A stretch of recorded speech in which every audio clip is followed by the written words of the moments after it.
প্রথমে তেল দিয়ে ম্যারিনেট করা মাছগুলো ছেড়ে দিলাম।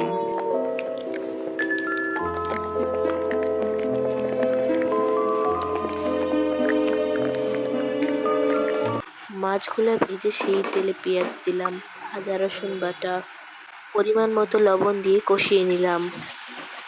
তারপর মরিচের গুঁড়া, হলুদের পরিমাণ মতো, ধনিয়ার গুঁড়া, জিরার গুঁড়া দিয়ে কষিয়ে নিলাম। তারপর আলুগুলো দিয়ে দিলাম।